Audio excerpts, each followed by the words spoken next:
I was hired as a babysitter by a working couple to look after their kids for the night. There were two children, the younger one Justin, who was 6 years old, and the older one Emma, who was 10. It was a Thursday night. I arrived at their house just after 7 p.m. and shortly after explaining everything I needed to know, the parents left. It seemed like an easy enough job. I just had to make sure that the kids ate dinner on time and they were in bed instead of staying up late and playing around. The kids were polite and well behaved, which made everything even easier. Around 9:30 p.m., after we ate dinner together, I tucked Emma and Justin in bed and said good night.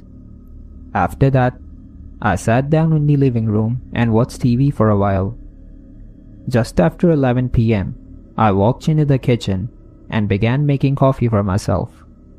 As I was standing there at the kitchen counter, out of the corner of my eye, I thought I saw something dart across the backyard.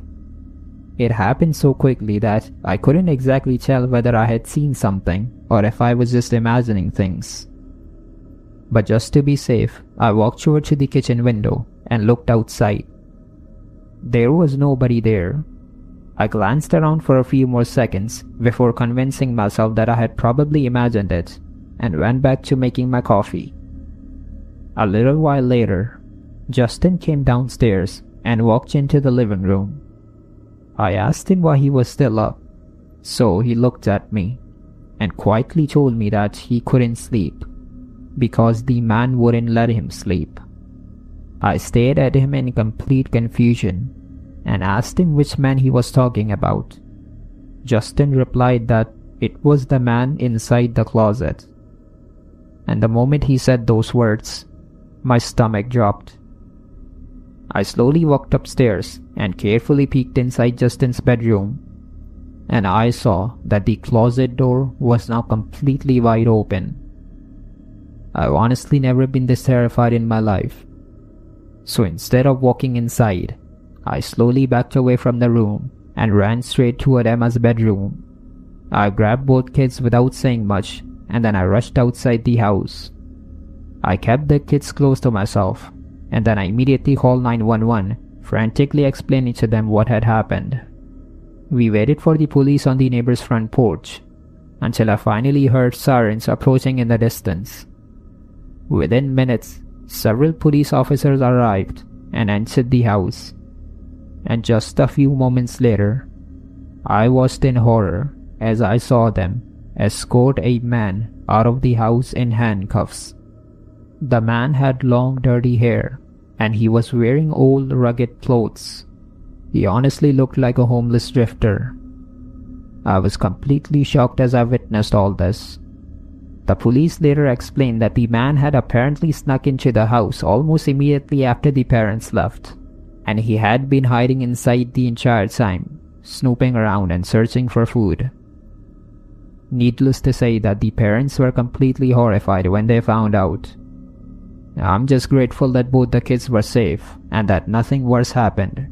But despite that, the thought of that man quietly walking around the house while I was literally there with those children, that thought honestly makes me sick to my stomach.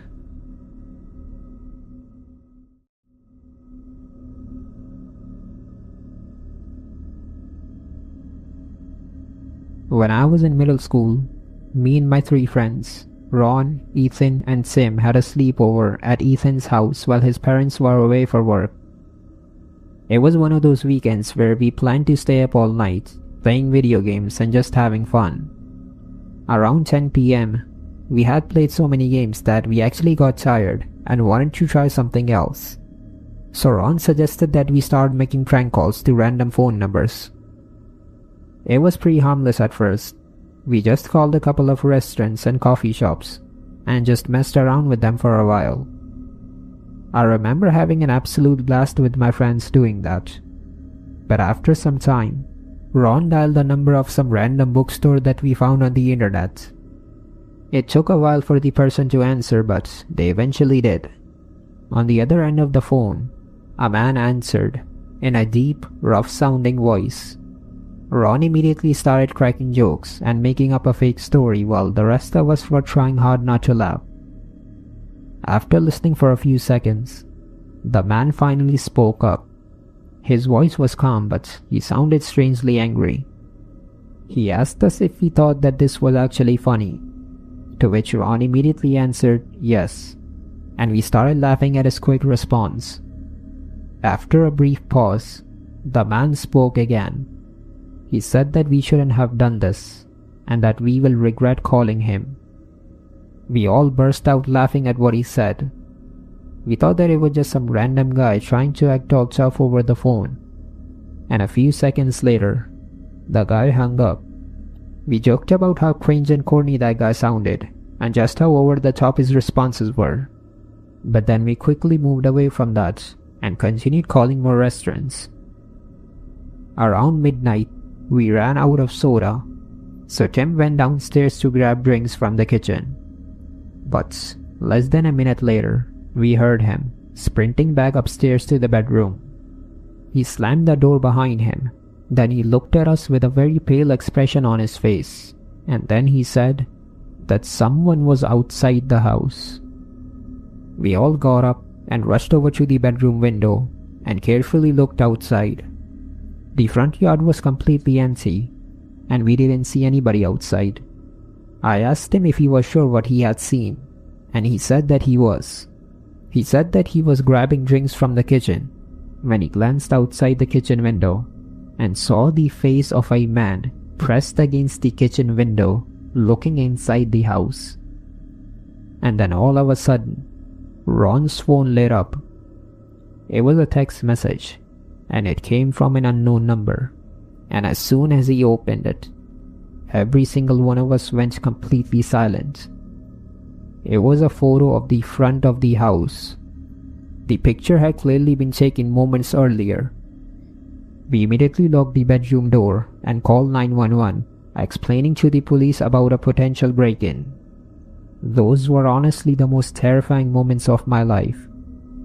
The police arrived at our house within minutes and proceeded to search the property. They checked both the inside and the outside of the house and every single street around the property. But unfortunately, whoever had taken that picture was already gone. The police couldn't identify the number because it was linked to a prepaid phone that was never used again. So in the end, nobody was ever caught. But it's pretty obvious that it must be that man from the prank call, which makes me wonder how the heck he even got our home address. And as for making prank calls, let's just say that after that night, I've never made the mistake of making another prank call again, because you never know who might actually pick up.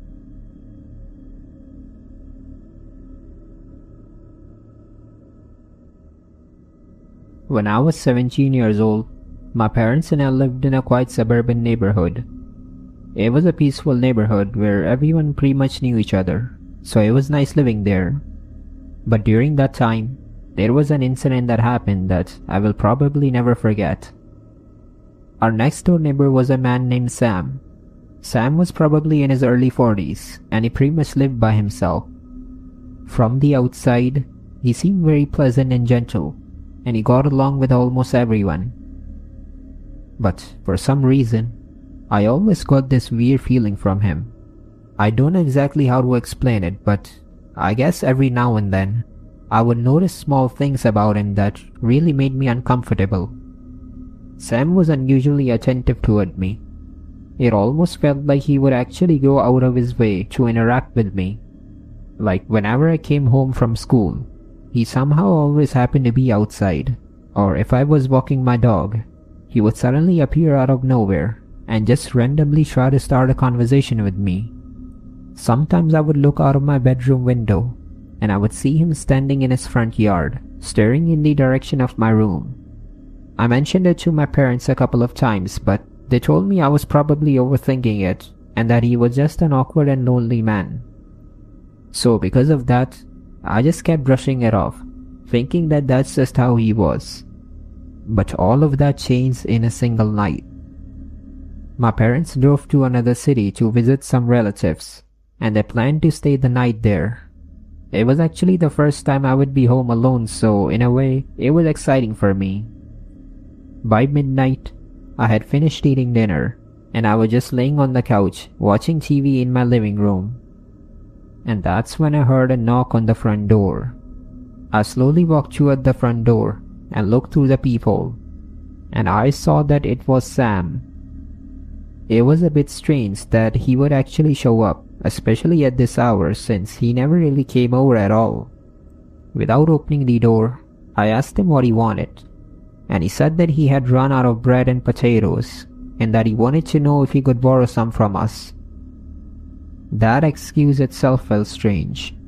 Who shows up at someone's house after midnight asking for bread and potatoes, especially when there was a 24-hour convenience store less than 5 minutes away? I grabbed the door handle and I was about to open the door when all of a sudden I saw something move near the edge of the peephole. Just outside my field of view, I noticed what looked like the shadow of a person. I shifted my head slightly, and I almost gasped in horror as I realized that there was another person standing against the wall beside the front door, carefully hiding from the peephole.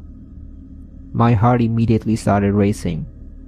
I stepped away from the door and told Sam that I couldn't help him since we were out of bread as well. He stood there for a few seconds, and then without saying anything, he walked away. And then a moment later, I glanced at the bottom of the door and saw another shadow move across the porch, following right behind him. There was no mistaking it. Sam hadn't come here alone. There was definitely somebody else hiding behind the wall, just out of sight. I double-checked if the door was still locked, and then I pulled out my phone and immediately called 911. I told them everything the best I could, and then I waited patiently for the cops to show up. Within a few minutes, 2 police cars pulled up outside my house. I peeked through the window and saw 3 officers walk towards Sam's house, while another officer stayed behind to speak with me. I saw the officer speaking to Sam, and then eventually walking inside his house. After almost 10 minutes, I saw the officers emerge from Sam's house, along with 2 men in front of them in handcuffs. One of those men was Sam, and the other one was someone I didn't recognize. When the police came over and explained to me what they had found inside his house, I was genuinely shocked to my core. The officers had found handcuffs, ropes, and several knives hidden inside his bedroom closet. But what's even more disturbing is that inside his closet, they had found dozens of photographs and pictures of me, taken at completely random times without my knowledge. Some had clearly been taken from a distance, when I was leaving for school or when I was sitting in our backyard. I felt sick to my stomach just looking at them.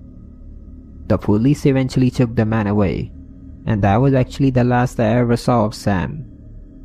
After that incident, we eventually moved out of the neighborhood because there was absolutely no way any of us were comfortable living in that neighborhood after what had happened. I've moved on with my life since then, but despite that, that incident still haunts me even to this day.